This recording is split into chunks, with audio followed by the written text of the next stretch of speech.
ini kita mau baca dari Mazmur 146.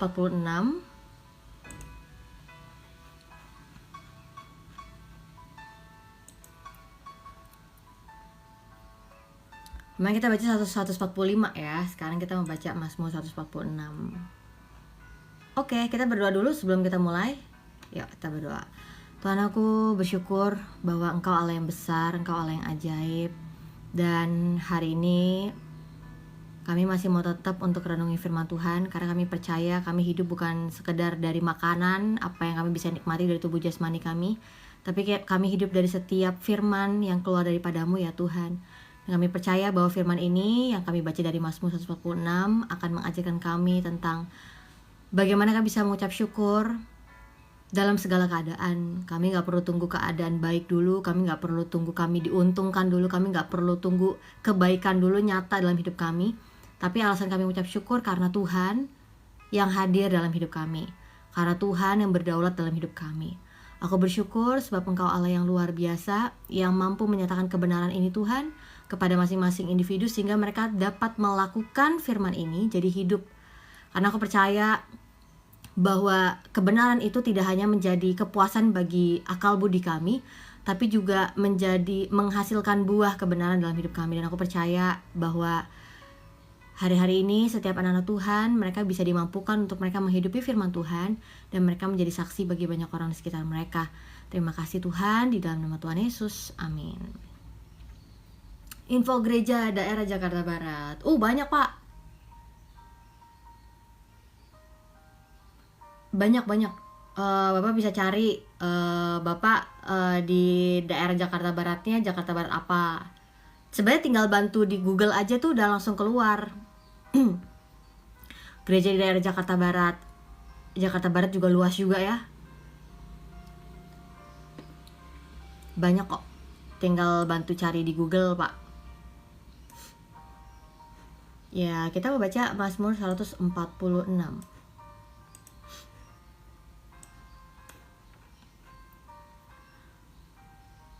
Ayat yang pertama. Ngecharge. Ayat yang pertama, pemazmur tuliskan Pemazmur tuliskan, haleluya, pujilah Tuhan, hai jiwaku. Aku hendak memuliakan Tuhan selama aku hidup, dan bermazmur bagi Allahku selagi aku ada. Jadi, pemazmur katakan haleluya, pujilah Tuhan, hai jiwaku. Ya, pemazmur mengatakan kalimat ini bukan untuk orang lain, tapi menjadi agak miring ya. Oke. Tapi pemazmur mengatakan haleluya, pujilah Tuhan, hai jiwaku. Ada masanya ketika kita baca mazmur, pemazmur itu menuliskan peringatan, dorongan ya kan, seruan untuk memuji Tuhan kepada banyak orang, kepada umat. Tapi ada masa juga pemazmur mengingatkan dirinya untuk ayo, pujilah Tuhan, hai jiwaku. Aku hendak memuliakan Tuhan selama aku hidup, dan bermazmur bagi Allahku selagi aku ada. Jadi pemazmur sendiri punya satu tekad, satu niat bahwa dia mau memuliakan Tuhan selama dia hidup. Pertanyaannya adalah, apakah kita memuliakan Tuhan selama kita hidup? Atau kita memuliakan Tuhan pas lagi baik-baik aja lah, pas lagi untung-untung aja. Aduh, hari ini terlalu sulit Tuhan, hari ini untuk memuliakan Tuhan, hari ini kayak banyak banget masalahnya ya. Hari ini kayak terlalu tertekan banget, gak bisa aku memuliakan nama Tuhan. Tapi pemazmur bagus banget mengatakan, aku hendak memuliakan Tuhan selama aku hidup. Jadi selama pemazmur hidup, dia mau untuk membawa kemuliaan bagi nama Tuhan. Dia mau lakukan semuanya tujuannya untuk kemuliaan Tuhan. Nah, pertanyaannya adalah, hal ini ya sebenarnya harusnya anak-anak Tuhan tuh lakukan. Kenapa? Karena kita sadar bahwa hidup kita bukan kita lagi ya, tapi Kristus. Yang kita melakukan apapun untuk kemuliaan Tuhan, bukan untuk kemuliaan kita. Saya ingat dari percakapan beberapa hari lalu sama salah satu bapak ya di live TikTok malam-malam, dia katakan, Dulu sebelum kita mengenal Kristus, hidup kita cuma tentang gue, tentang aku, tentang saya. Ya, gue maunya ini, aku rencananya ini, aku maunya ini, harus begini, harus begini, harus begini. Pusatnya tuh tergantung kepada diri kita. Tapi ketika kita mengenal Kristus, kita tinggal di dalamnya, kita tinggal di dalam kebenarannya, hidup kita jadi beda.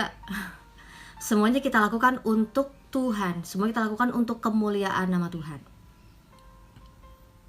Nah, sekarang pertanyaannya, kita lakukan semuanya untuk kemuliaan nama Tuhan nggak? Atau kita pisahkan? Oh, kalau hari ini hari Kamis ya, kalau weekdays itu hanya untuk diri saya aja. Tapi kalau Minggu saya fokusin untuk Tuhan. Berapa kali ibadah? 5 kali ibadah saya jabanin dah, semuanya saya lakuin buat melayani Tuhan. Gimana, itu bener gak? Banyak orang masih mengkotak-kotakan ya kehidupan rohani dengan kehidupan jasmani. Maksudnya kehidupan rohani hari Minggu aja, ya kehidupan jasmani, kehidupan sehari-hari yang normal ya weekdays gitu. Apakah itu benar? Kok kesannya kita jadi jalanin dua sisi ya?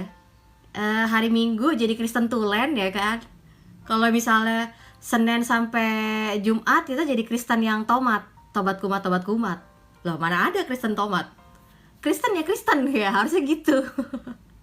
Makanya ketika ada orang katakan, marilah kita jadi Kristen sejati, saya mau tanya, emang ada Kristen yang palsu? Loh, bukannya harusnya Kristen itu ya sejati? Kan gitu ya. Kok ada Kristen yang palsu gitu? Gimana? Tapi kenyataannya di lapangan gitu. Loh, sekarang saya tanya lagi, itu Kristen atau bukan?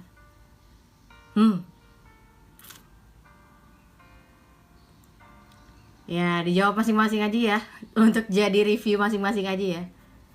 Iya, kita kok jadi menghidupi dua peran. Kalau hari Minggu kita rohani banget ya, kalau Senin sampai Jumat kita kedagingan banget gitu ya. Loh, kok masih menjalani dua peran? Kenapa nggak satu aja? Capek nggak sih jalanin dua peran?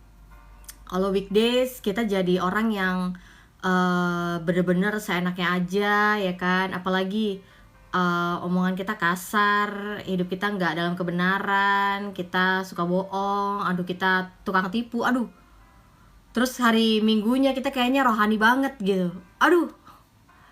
Saya mau katakan, daripada capek jalanin dua peran, mending satu aja. Mau hari Minggu, mau Senin sampai Jumat, sama. Menjadi pengikut Kristus yang disebut sebagai orang Kristen gitu. Terus pemazmur mengatakan, aku hendak bermazmur bagi Allahku selagi aku ada.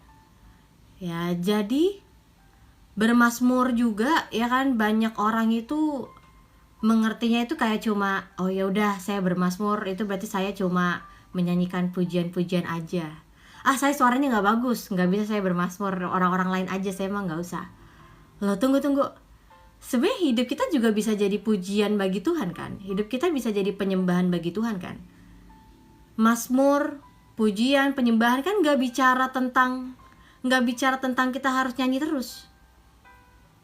Tapi bicara juga tentang hidup nih, jadi penyembahan bagi Tuhan.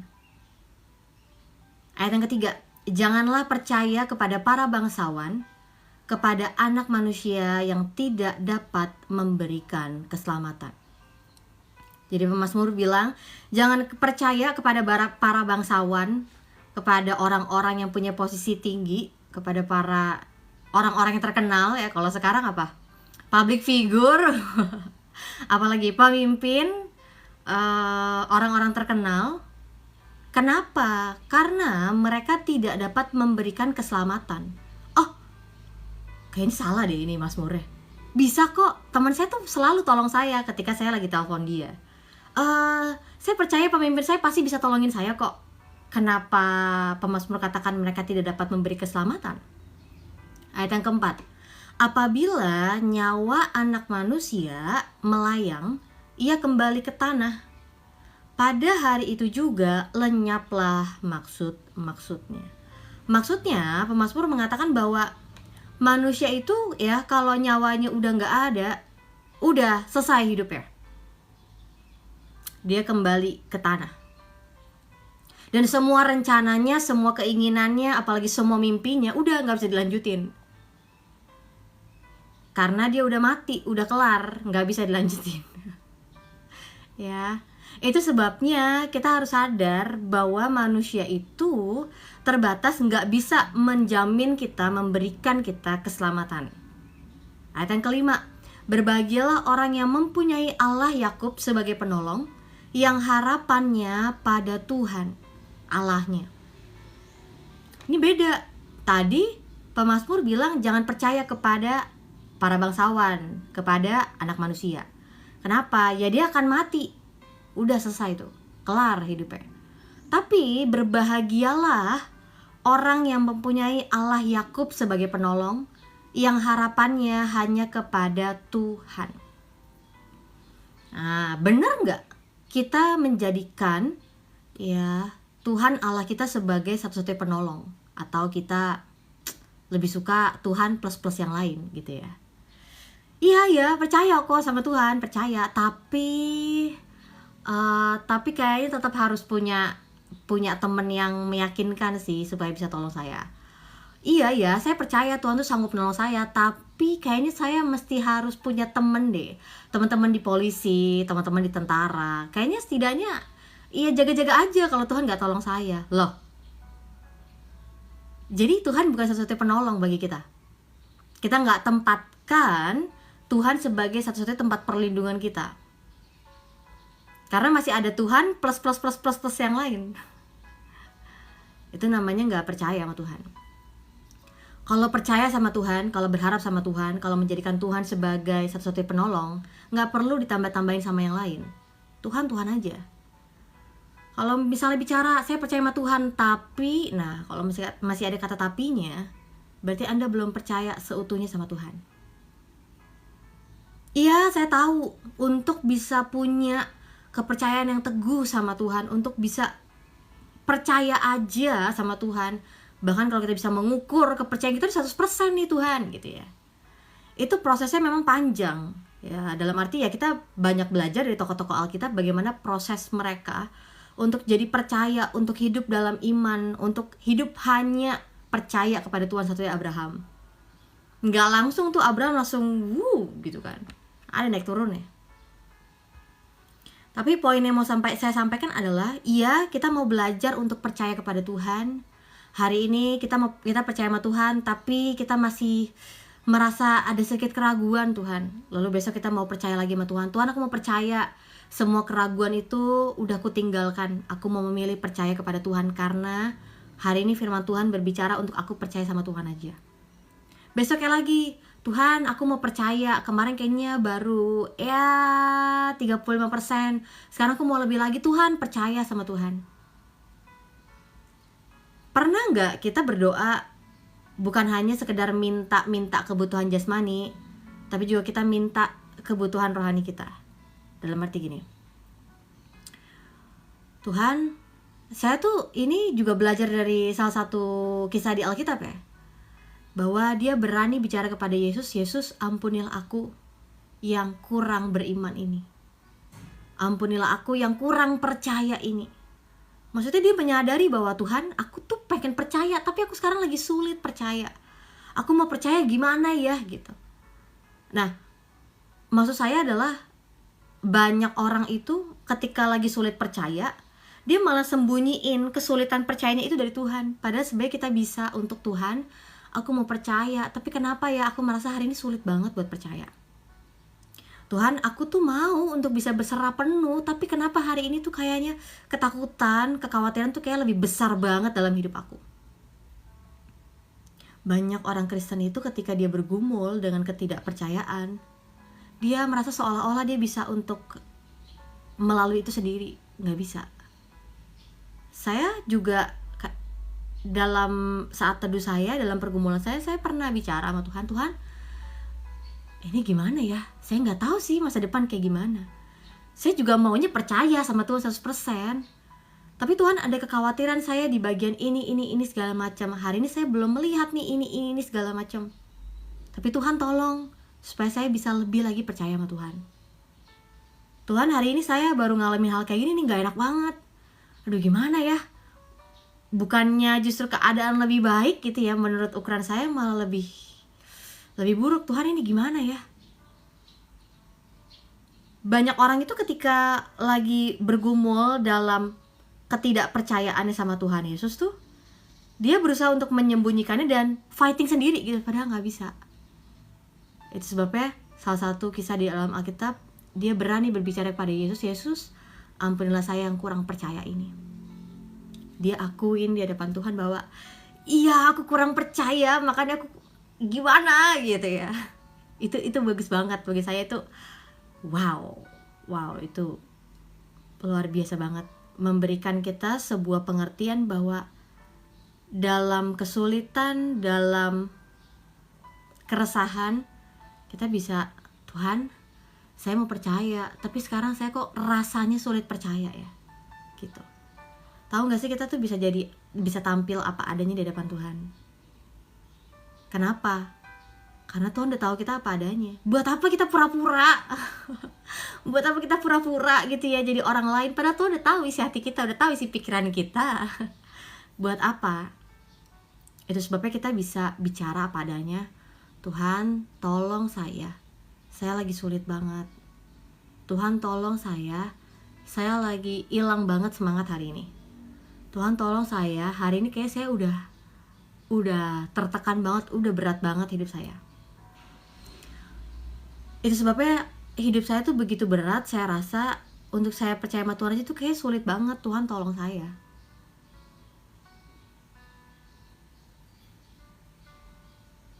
Jadi pemazmur mengatakan, berbahagialah orang yang mempunyai Allah Yakub sebagai penolong, harapannya pada Tuhan Allahnya. Kenapa? Allah yang menjadikan langit dan bumi, laut dan segala isinya, yang tetap setia untuk selama-lamanya. Jadi Allah yang menciptakan langit dan bumi ini yang kita tahu, wah Allah itu keren banget ya, luar biasa banget ya. Dari penciptaan langit dan bumi, kita bisa mengenal kebijaksanaannya, kita bisa mengenal karakternya, kita bisa mengenal kebesarannya, kita bisa mengenal apalagi maha kuasanya. Kita bisa mengenal bahwa tujuan Allah menciptakan semuanya, langit dan bumi, tujuan adalah untuk kebaikan. Semuanya diciptakan Tuhan untuk membawa kemuliaan bagi nama Tuhan.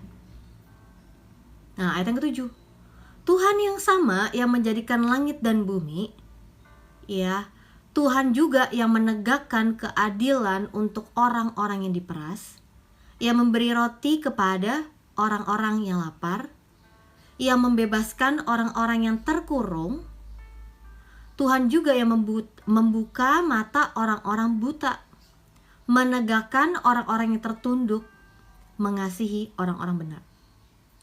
Jadi ayat ini jadi pengharapan bagi kita bahwa Tuhan yang menciptakan langit dan bumi, Tuhan yang begitu besar, begitu ajaib, begitu luar biasa itu, ya kan? Iya, gak ada yang bisa menciptakan seperti Allah menciptakan gitu ya, dari gak ada jadi ada gitu. Beda kalau kita manusia menciptakan sesuatu, udah ada modalnya, bahan dasarnya, baru kita lakukan. Tapi Allah menciptakan dari yang gak ada jadi ada melalui firman-Nya. Nah, Allah yang luar biasa ini, Allah yang sanggup untuk menegakkan keadilan bagi orang-orang yang diperas. Jadi untuk orang-orang yang udah tertekan, orang-orang yang udah dirugikan secara lahir batin gitu ya, orang-orang yang begitu tertekan karena kejahatan orang lain, bisa percaya bahwa Tuhan yang akan menegakkan keadilan, Tuhan yang akan menjalankan penghakiman, dan Tuhan juga yang akan memberikan penghukuman. Tuhan yang sama yang memberikan keadilan, Tuhan juga yang memberikan roti kepada orang-orang yang lapar. Ya, jadi orang-orang yang membutuhkan, Tuhan tuh sanggup untuk pelihara mereka. Kebutuhan mereka Tuhan tuh sanggup untuk berikan itu. Jadi ya ini nih poin pentingnya. Banyak anak-anak Tuhan masih hidup dalam kekhawatiran. Saya tahu khawatir itu kadang bisa kita alamin gitu aja ya. Tapi jangan kita hidup dalam kekhawatiran. Beda.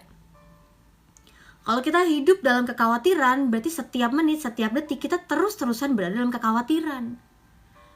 Loh, kita ini adalah anak-anak Tuhan yang telah dipelihara, yang dijamin. Bukan cuma bicara tentang keselamatan, tapi kehidupan kita juga. Loh, kenapa kalau kita bicara tentang kebutuhan sehari-hari aja kita masih bingung, kita masih ragu, kita masih khawatir, kita masih takut, banyak takutnya. Saya dulu banyak takutnya. Aduh, nanti ke depan gimana ya Tuhan? Aduh, nanti gimana ya ini kebutuhan ini gimana ya? Ini gimana ya makanan sehari-hari ini gimana ya? Banyak banget ketakutannya. Tapi sebenarnya ya kita bisa ingat lagi firman Tuhan katakan, Tuhan yang menjadikan langit dan bumi, Tuhan juga yang mampu untuk memberikan roti kepada orang-orang yang lapar. Apalagi anak-anak Tuhan. Apalagi umat yang dikasihinya. Saya percaya setiap anak-anak Tuhan itu dipelihara sama Tuhan. Nah, yang menjadi isunya adalah seringkali kita itu membatasi pemeliharaan Tuhan. Oh, kalau Tuhan pelihara hidup saya, ya berarti tiap hari saya harus makan di mall, kayak gitu. Tiap hari saya harus misalnya makanannya makanan kayak gini-gini nih. Loh, apapun yang Tuhan berikan untuk kita nikmatin lah. Dan kita percaya bahwa itu semua cukup bagi kita. Anak-anak Tuhan ini perlu belajar rasa cukup ya. Ya, saya tahu sekarang kita nih lagi zaman hidupnya di postmodern, dimana kita tuh sulit banget gitu ya untuk merasa cukup, karena kita berada di sebuah culture yang menekan kita untuk konsumtif gitu. Iya, tapi kita kan hidup bukan berdasarkan apa kata dunia, tapi apa kata firman, apa kata Tuhan bagi kita. Termasuk tentang pemeliharaan anak-anak Tuhan. Percaya nggak Tuhan itu jamin kita, pelihara kita, menjaga kita? Banyak orang itu kayaknya Tuhan itu lupa kali sama saya. Buktinya ini duit segini saya nggak akan bisa hidup nih. Lo cobalah jalanin. Apakah kesempatan itu dalam arti duit mepet, sebenarnya Tuhan lagi mau memperkenalkan dirinya kepada kita? Bahwa anakku, seberapapun yang kamu punya sekarang, kamu akan tetap bisa hidup karena kamu yang jamin itu adalah aku. Yang pelihara hidupmu itu adalah aku, bukan uangmu. Iya. Kelihatan nih saya mungkin kayaknya ngomongnya manis banget ya. Loh enggak. Saya bicara ini karena saya telah mengalaminya. Dan saya tahu bahwa kita anak-anak Tuhan harus percaya bahwa kita hidup karena pemeliharaan Tuhan. Ya, jadi seberapapun hari ini keterbatasan kita, Tuhan itu mau menunjukkan kemahakuasaannya, kebesarannya, bahwa Dia sanggup untuk pelihara kita. Ya, makanya firman Tuhan katakan, iya lihat aja itu bunga ya kan, tumbuhan, hewan-hewan di sekitar kita. Mereka gak pernah pusing tentang apa yang dimakan dan apa yang diminum, karena Tuhan aja pelihara mereka. Apalagi kita, umat yang ditebus, orang-orang yang dikasihinya. Tuhan yang menjadikan langit dan bumi, Tuhan yang menegakkan keadilan, Tuhan yang dapat memberikan roti, Tuhan yang sama yang mampu membebaskan orang-orang yang terkurung. Hidup saya baik-baik aja, nggak ada masalah gitu kan. Hidup saya tenang-tenang aja, saya nggak terkurung. Ya, kalau kita baca dari Yohanes bahwa kebenaran itu akan memerdekakan kita. Kita ngerasa kayak kita baik-baik aja, kita udah jadi orang baik, kita udah jadi orang bener. Apa yang menjadikan kita terkurung gitu ya. Banyak orang gak sadar bahwa mereka sudah hidup dalam tipu daya dunia, dalam kebohongan-kebohongan iblis gitu ya. Dalam apalagi, dalam asumsi-asumsi mereka yang tidak sesuai dengan kebenaran.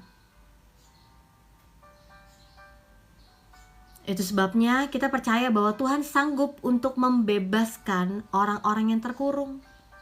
Tuhan juga yang membukakan mata orang-orang buta, menegakkan orang yang tertunduk. Ya, jadi Tuhan sanggup untuk membukakan mata dari orang-orang buta. Tuhan sanggup untuk memberikan pemulihan, kesembuhan secara utuh. Karena setiap kali saya baca firman Tuhan, ketika Yesus melayani orang bahkan dari perjanjian lama, Tuhan itu selalu memberikan pemulihan yang utuh. Nggak cuma kebutuhan jasmani, tapi kebutuhan rohani, jiwanya itu juga Tuhan pulihkan. Tuhan mengasihi orang-orang benar. Ayat yang ke-9, Tuhan menjaga orang-orang asing, anak yatim, dan janda ditegakkannya kembali. Tetapi jalan orang fasik dibengkokkannya. Jadi Tuhan menjaga orang-orang yang udah terpinggirkan, orang-orang yang udah gak dianggap, orang-orang yang udah tertolak gitu ya. Orang-orang yang udah gak punya lagi dibilangnya dari standar sosial itu udah gak dianggap deh. Tapi Tuhan ada menjaga mereka. Tetapi jalan orang fasik dibengkokkannya.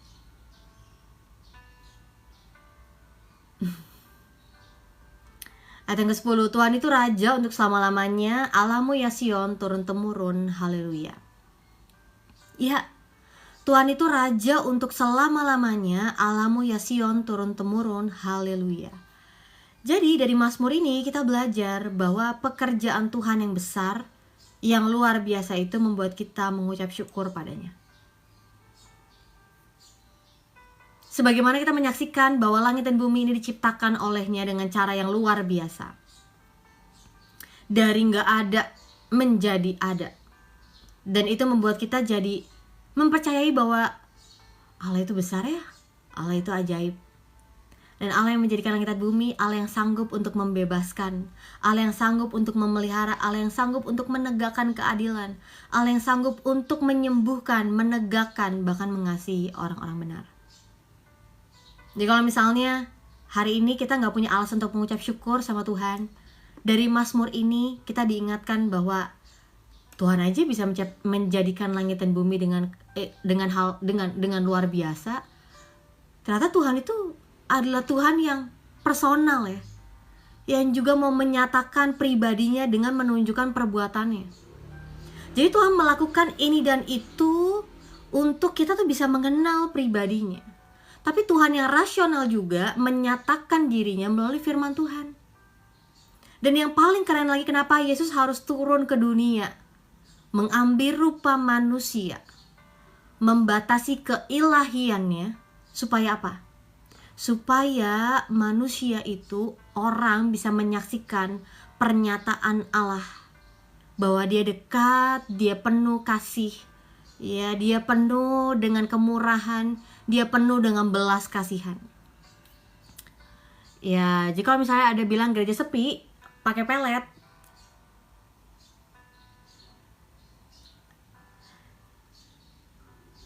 menurut saya orang pakai pelet aja aneh.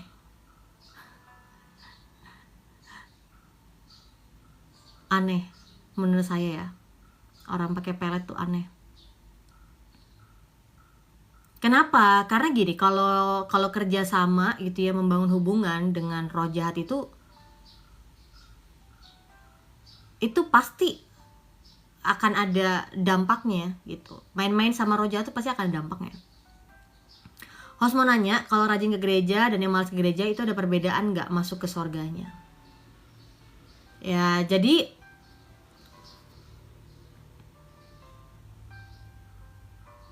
rajin ke gereja dan jarang ke gereja, ya, saya mau katakan bahwa ya, saya tahu ada begitu banyak kesibukan orang-orang saat ini sehingga udah online lah ya. Jadi kita udah ibadah udah online, kita buy online aja. Tapi yang banyak orang itu salah pahami adalah kita sebagai anak-anak Tuhan, kita perlu yang namanya komunitas. Kita nggak bisa berjalan sendiri. Kita perlu orang-orang yang ada untuk menolong kita, menguatkan kita. Namanya persekutuan ya. Itu penting banget bagi kita. Iya, saya tahu kalau di kota itu kan orang-orang lebih sifatnya individualisme ya. Tapi kalau saya itu bertumbuh, saya itu bertumbuh kerohaniannya dari Komsel. Jadi kalau menurut saya itu melihat Komsel itu penting bagi hidup saya. Jadi kalau misalnya ada yang bilang apa ya, beberapa orang kan soalnya kan datang ke gereja cuma duduk gitu kan, terus sudah selesai pulang gitu kan, tidak ada yang namanya persekutuan, tidak ada yang namanya komsel gitu kan, yang sebenarnya itu menjadi pertolongan banget bagi kita. Kalau misalnya khotbah di hari Minggu itu kan rata ya, dalam arti khotbah yang diberikan itu satu arah gitu kan, dan biasanya hari Minggu itu pengkhotbah itu pasti punya strategi untuk bagaimana setiap jemaat, mau itu yang dewasa rohani ataupun anak-anak rohani, semua bisa nangkep gitu. Ya, makanya perlu untuk pembahasan lebih dalam lagi, lebih inti lagi, lebih personal lagi di dalam komsel, dalam persekutuan gitu. Ya, jadi menurut saya komsel itu penting. Pemuritan itu penting.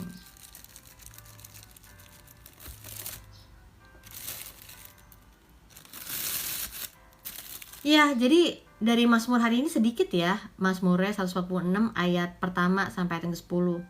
Tapi kita belajar percaya bahwa pemazmur mengatakan bahwa pemazmur ingin memuliakan Tuhan, ingin bermazmur bagi Tuhan selama dia hidup. Halo, shalom. Jadi pemazmur mau memuji Tuhan, mau memuliakan Tuhan karena perbuatannya. Ya, karena perbuatan Tuhan yang begitu luar biasa.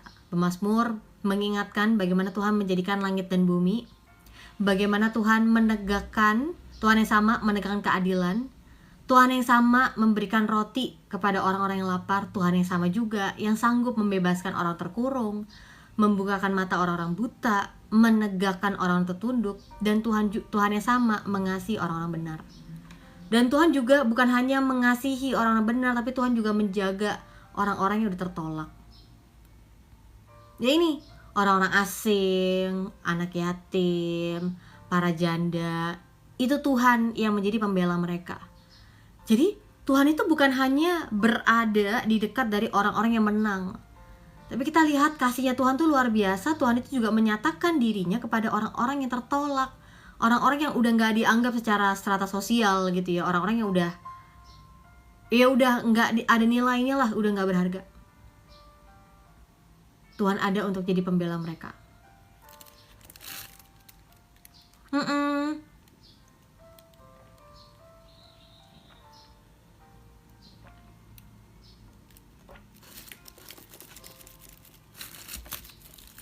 Aku yang belajar Kristen, Kak. Oh gitu, emang kamu latar belakangnya apa, Ziza? Salam kenal ya. Jadi dari firman Tuhan ya, semua peristiwa itu yang ada dalam firman Tuhan itu bukan hanya sekedar peristiwa demi peristiwa, tapi kita bisa juga mengenal bahwa peristiwa itu diizinkan Tuhan terjadi untuk memperkenalkan pribadinya, karakternya. Aku yang belajar semuanya tentang Yesus Kristus. Oke, apa yang kamu udah tahu? Mungkin saya boleh tanya itu dulu. Apa yang kamu tahu? Boleh juga saya tanya, apa keinginan kamu untuk belajar tentang Kristus?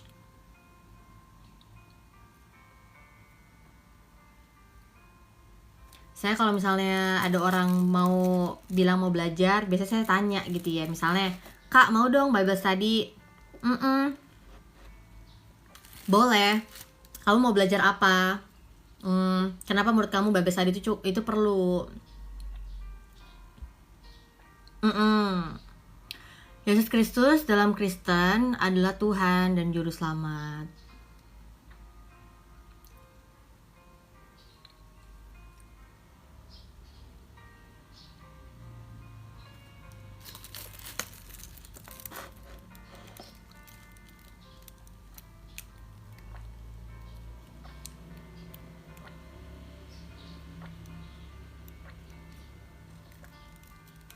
Biasanya kalau ada orang yang bilang sama saya pengen mengenal Yesus, biasanya saya langsung untuk mendorong orang itu bahwa iya, ketika saya live mungkin saya bisa mengajarkan, saya bisa membagikan apa yang telah saya pelajarin terlebih dahulu gitu ya. Bukan hanya pelajarin, tapi saya alamin. Nah, saya rindu orang-orang itu bukan hanya sekedar dapat pengetahuan, tapi juga dapat pengenalan. Beda ya. Kita bisa tahu Pak Jokowi, tapi belum tentu kita semua kenal Pak Jokowi. Karena yang kenal Pak Jokowi ya orang terdekat Pak Jokowi, ya kan.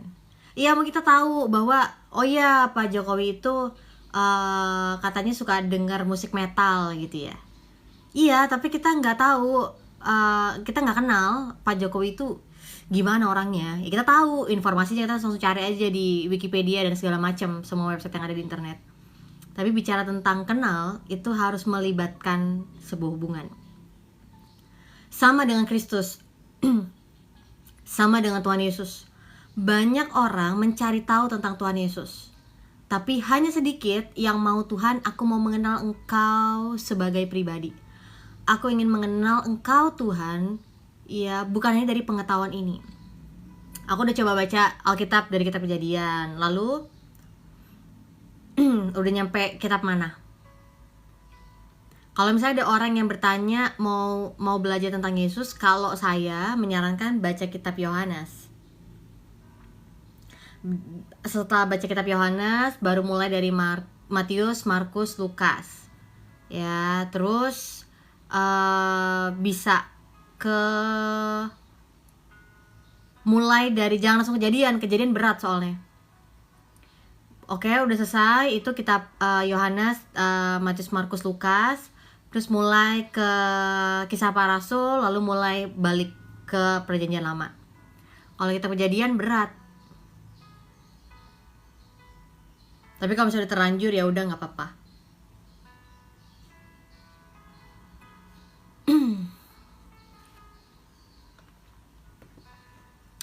Mulai dari kitab Yohanes dan Matius, ya bisa Yohanes dulu aja, satu-satu dulu aja.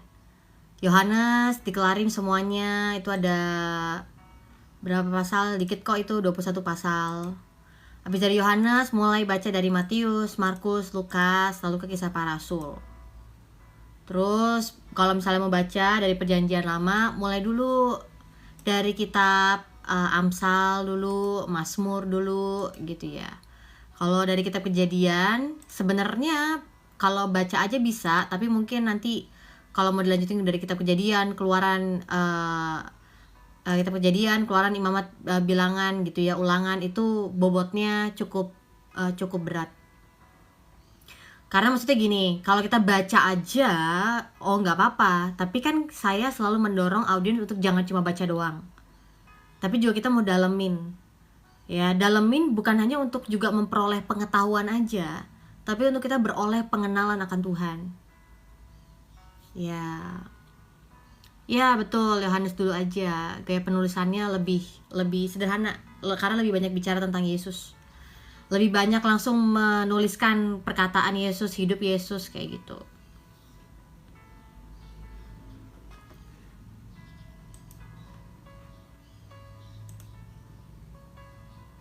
Iya, Aziza Putri, salam kenal ya.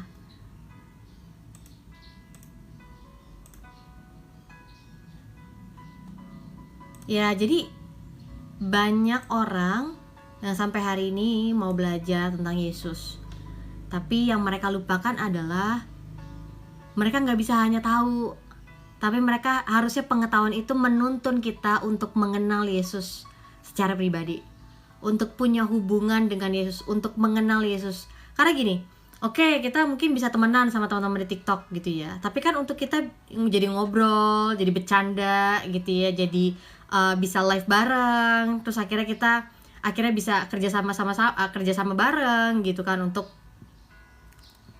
akhirnya kita bisa kasih sesuatu yang membangun dari live TikTok. Itu kan buah dari pengenalan gitu ya.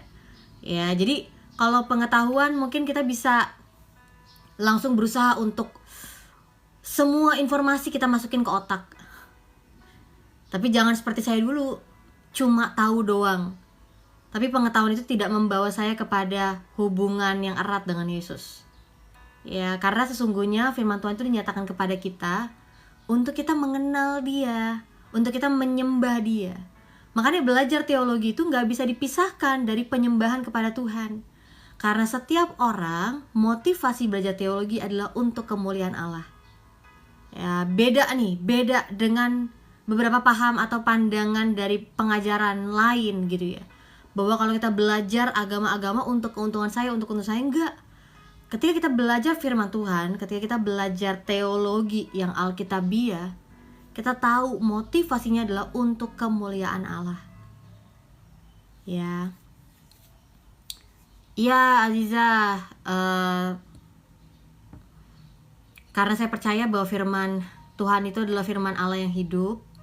Ya, jadi setiap orang yang lagi membaca, yang lagi menekuninya, apapun motivasinya, Tuhan yang penuh kasihnya, Tuhan yang penuh dengan rahmatnya itu pasti akan menyatakan pribadinya.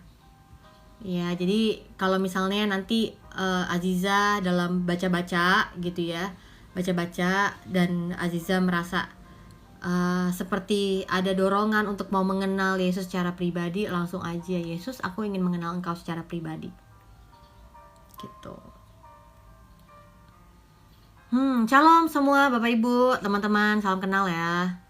Saya biasanya live itu jam 2 sampai jam 4 untuk bagiin renungan firman Tuhan dari kitab Mazmur. Dan hari ini kita tadi udah baca Mazmur 146. Dan memang Mazmur ini sedikit ya hari ini, cuma berapa tadi? Cuma 10 ayat. Tapi kita belajar alasan kita mengucap syukur karena hanya Tuhan yang sanggup menolong kita. Ya, sebagaimana Tuhan menciptakan langit dan bumi, Tuhan yang begitu luar biasa, Tuhan juga yang sanggup untuk menolong kita. Nah, tapi pertanyaannya adalah gimana ya kita tahu itu pertolongan Tuhan? Gimana kita bisa tahu ini tuh adalah jalan keluar yang Tuhan berikan? Ya, banyak orang percaya Tuhan tuh menolong dia. Tapi untuk membedakan ini mana pertolongan dari Tuhan, mana ini sebuah cobaan gitu ya.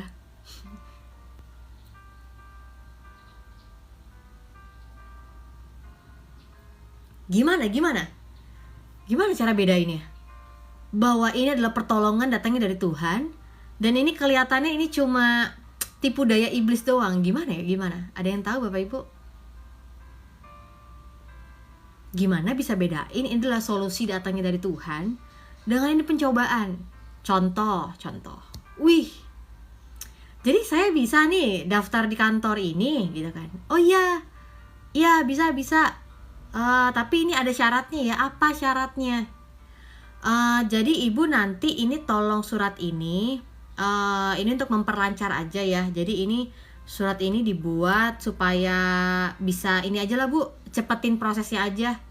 Jadi ini ya ibu tahulah nggak ada lah pekerjaan yang benar, nggak ada cara yang nggak ada pekerjaan yang bisa dilakukan dengan kebenaran. Jadi ini agak bohong dikit ya Bu, bisa bertentangan dengan keinginan awal kita menurut John. Oke.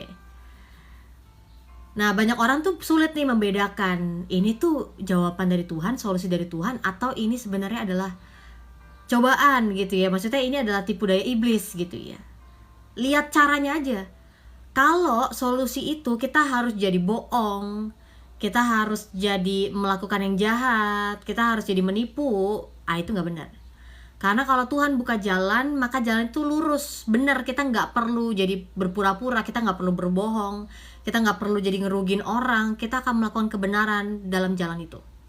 Jadi kalau misalnya ada kelihatan, wah ini kapan lagi nih bisa kuliah di luar negeri gratis, tapi caranya bikin surat miskin palsu, caranya surat sakit palsu gitu kan, nah itu jadi bohong.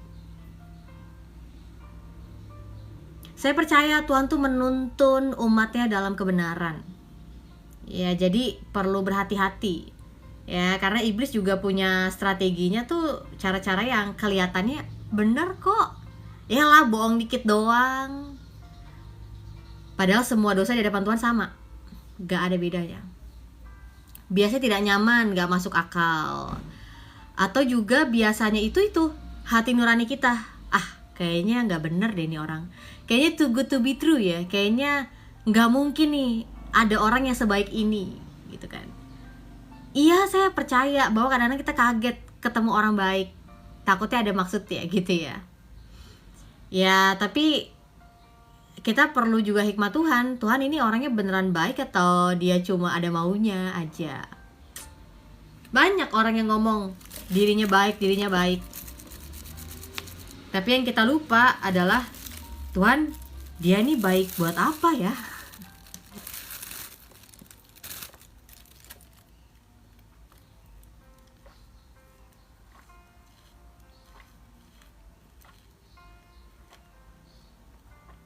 Coba pikir buat baik dan jahat.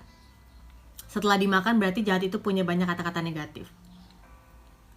Jadi iblis itu selalu ya mendorong kita untuk kita menurunkan integritas kita. Udahlah, nggak usah percaya amat.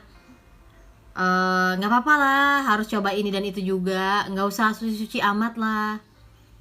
Udahlah, ya lo bisa pelayanan, lo bisa percaya sama Tuhan, tapi nggak usah lah terlalu setia banget untuk lakukan firman, karena kan nggak ada orang yang sempurna juga ya. Iblis selalu memberikan kalimat-kalimat yang membuat kita tuh jadi menurunkan iman kita, menurunkan integritas kita. Ya, tetapi Allah, perkataan Allah, rencana Allah justru ingin membuat kita menjadi serupa dengan Dia, membuat kita tetap berjalan dalam kebenaran, membuat kita tetap hidup dalam kekudusan. Ya, banyak orang lupakan hal itu.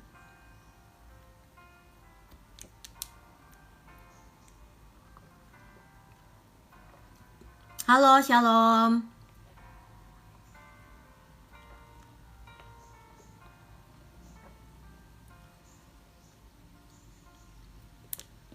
Jadi ya,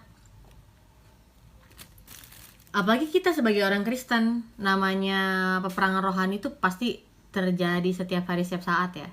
Dalam arti ada aja tantangannya, ada aja tekanannya, ada aja bebannya. Tapi kita percaya karena kita ada dalam Kristus, kita nggak jalan itu semua sendiri. Kita bersama dengan Kristus, dan kita telah terima juga yang namanya Roh Kudus sebagai penjamin kita, sampai kita menerima apa yang Allah janjikan, yaitu segala berkat rohani yang ada di dalam Kristus. Ya, jadi jangan pernah merasa berjuang sendiri, jangan pernah merasa bahwa saya tertekan sendiri. Enggak, semua anak-anak Tuhan mengalami yang namanya penderitaan, ngalamin yang namanya tekanan, ngalamin yang namanya himpitan. Ya, iya, karena kita adalah anak terang. Pada mulanya adalah firman. Pasti kata-kata punya kata-kata positif, terus naik, terus tambah. Ya, jadi pada akhirnya kita belajar bahwa karena ada Roh Kudus dalam diri kita, kita nggak akan melakukan semuanya tuh dengan kemampuan kita sendiri. Makanya Roh Kudus diberikan bagi kita. Kenapa? Karena kita terbatas. Buktinya apa? Buktinya salah satu contohnya adalah Petrus. Sebelum dan sesudah Roh Kudus itu turun kepada para rasul, Petrus tuh beda banget. Petrus tuh menghindari orang-orang yang cari dia. Petrus tuh menghindari orang-orang yang mengejar dia. Tapi ketika Roh Kudus itu dinyatakan kepada para rasul, apa yang terjadi? Petrus justru berhadapan dengan orang-orang Israel. Saat itu lagi terjadi hari raya, ya kan, di Yerusalem. Petrus tampil berkhotbah. Nggak lama khotbahnya, 3.000 orang percaya, bertobat. Dan 3.000 orang percaya itu bertobat bukan karena ayo semuanya bertobat, enggak. Petrus hanya menyampaikan Kristus sebagai penggenapan ya dari apa yang mereka harapkan yang tertulis dalam perjanjian lama. Dan akhirnya orang tuh sadar akan dosanya. Itu sebabnya orang-orang di Yerusalem yang mendengar khotbah Petrus menanyakan, apa yang harus kami perbuat? Makanya Petrus bilang, baptislah dan percayalah kepada Yesus. Percayalah kepada Yesus dan baptislah. Tunggu, buka ya. Dari Kisah Para Rasul 2 itu. Orang-orang itu bilang apa?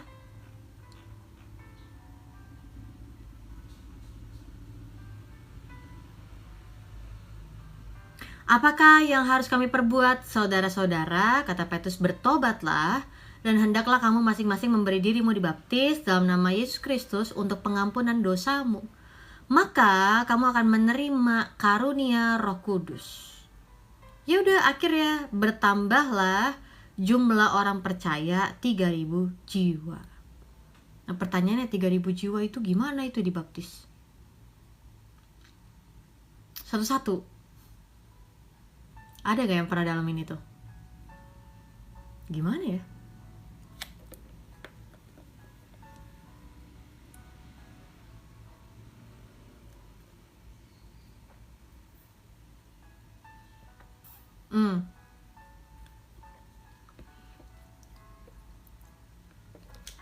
Ada yang pernah mempelajarinya?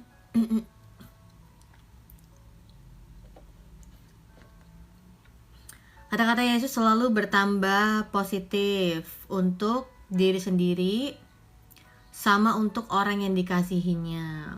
Ya, jadi kembali lagi bahwa orang yang hidup dalam firman Tuhan, dia pasti akan mengingat firman Tuhan dan memperlengkapi dirinya dengan firman Tuhan. Kenapa? Karena firman Tuhan itu yang membangun kita dalam kebenaran. Kita nggak bisa untuk stay positif gitu ya. Kita tuh manusia, begitu rapuh. Itu sebabnya kita perlu firman Tuhan untuk mengingatkan kita. Firman Tuhan tuh bukan cuma masuk ke telinga kita doang, tapi juga perlu untuk kita renungkan nih dalam pikiran kita. Oh, hari ini saya belajar bahwa Tuhan yang menjadikan langit dan bumi, Tuhan yang sanggup untuk membebaskan orang yang terkurung, Tuhan yang menjaga dan menjadi pembela orang-orang yang terpinggirkan, orang-orang tertolak, Tuhan yang sama juga, Tuhan yang sanggup membuka mata orang-orang buta. Jadi kita belajar bahwa hari ini, oh Tuhan itu layak ya untuk kita jadikan penolong. Iya. Kenapa sih banyak orang itu sulit banget untuk percaya, untuk berharap aja sama Tuhan, untuk menempatkan Tuhan sebagai tempat pertolongannya? Kenapa? Nggak lain dan nggak bukan, alasannya karena dosa. Kayaknya lebih enak kita bergantung sama teman kita aja nggak sih, yang udah jenderal gitu kan, yang udah punya bintang-bintang ya kan. Kayaknya kita lebih enak kalau kita punya bisa menggantungkan hidup kita sama orang yang hidupnya udah pasti. Tapi kalau kita bicara dari tadi ayat yang kita baca dari Mazmur 146, dia katakan apa? Kalau ya nyawa manusia itu melayang, dia akan mati dan kembali menjadi debu. Dan selesailah hidupnya. Nggak lagi punya mimpi, nggak lagi punya keinginan, nggak lagi punya harapan, nggak lagi bisa buat apapun karena dia udah mati. Tapi berbahagialah orang yang menjadikan Allah sebagai penolongnya. Kenapa? Karena Allah yang menciptakan langit dan bumi ini, Allah yang sanggup untuk menolong kita. Kita nggak perlu cari yang lain, udah Tuhan aja. Tuhan aja. Jadikan Tuhan sebagai penolong aja tuh udah tantangan tersendiri. Tuhan aja, nggak pakai tambah-tambah yang lain, ya. Bisa nggak ceritain kenapa Yesus disalib dengan keji, Kak? Oh, itu panjang ya ceritanya. Hari ini saya lagi bicara tentang ucapan syukur.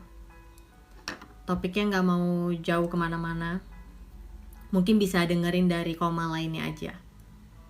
Ya, ucapan syukur.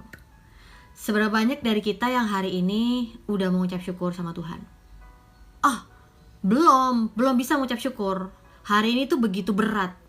Hari ini tuh begitu pahit. Aduh, hari ini ketemu sama orang nyebelin. Mau ngucap syukur, nggak bisa.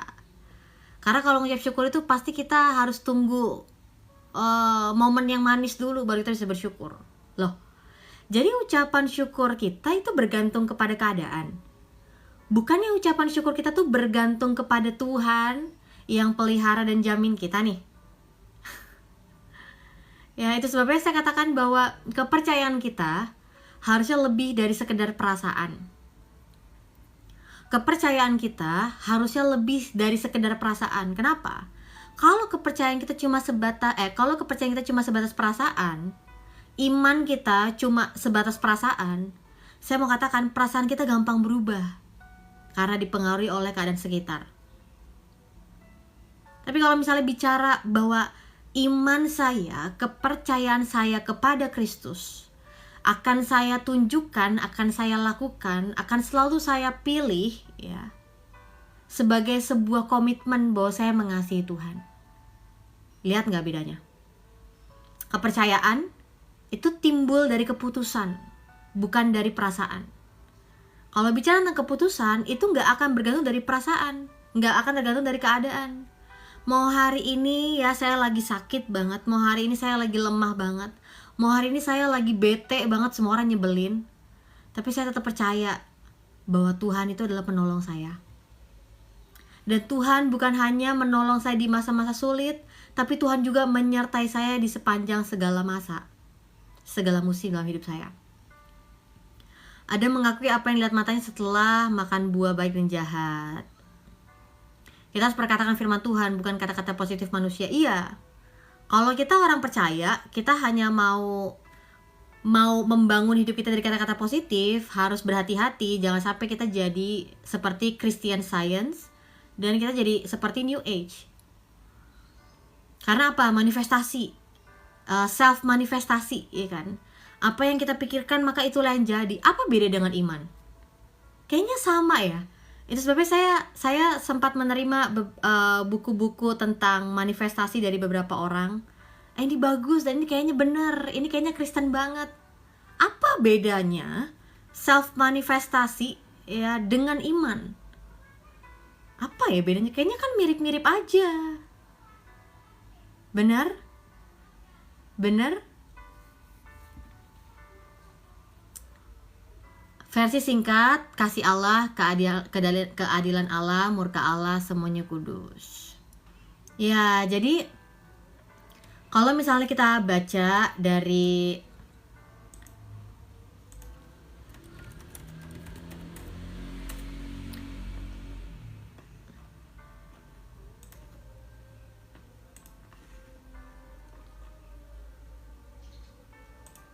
saya buka dulu ayatnya ya.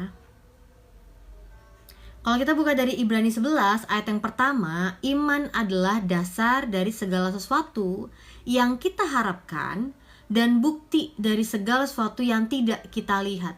Oh iya jelas, kita kalau coba baca Ibrani 11 ayat 1 kagak ngerti apaan maksudnya kan gitu. Makanya kita butuh baca keseluruhan kitab Ibrani. Kalau misalnya kita cuma lihat dari satu ayat ini doang, kita merasa ini sama dengan manifestasi. Jadi kita bisa dong bermanifestasi, kan gitu. Tapi kalau kita baca dari Efesus 2 ayat 8-9, dikatakan iman adalah karunia dari Allah. Bukan karena kita pantas untuk mendapatkannya atau hasil dari pekerjaan kita, tapi karena pemberian Allah. Jadi bicara tentang dasar dari apa yang kita harapkan dan bukti dari segala sesuatu yang tidak kita lihat, ada kaitannya dengan Allah. Loh sekarang orang-orang yang self manifestasi tuh kaitannya apa dengan Allah? Kan gak ada.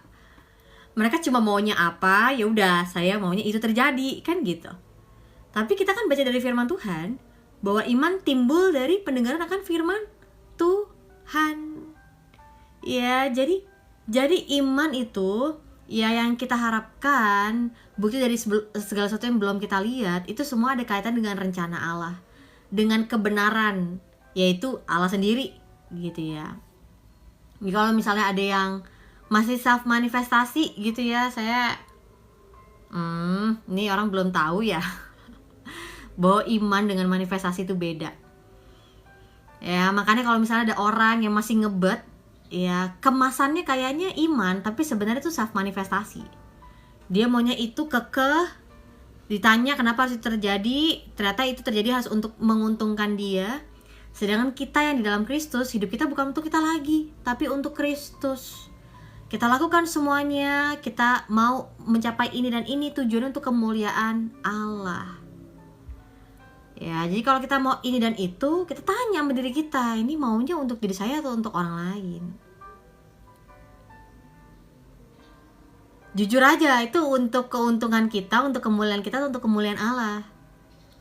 Ya, makanya beberapa teman-teman saya akhirnya mulai tuh bangun usaha, buka bisnis, lakukan pekerjaan ini dan itu, berkarya.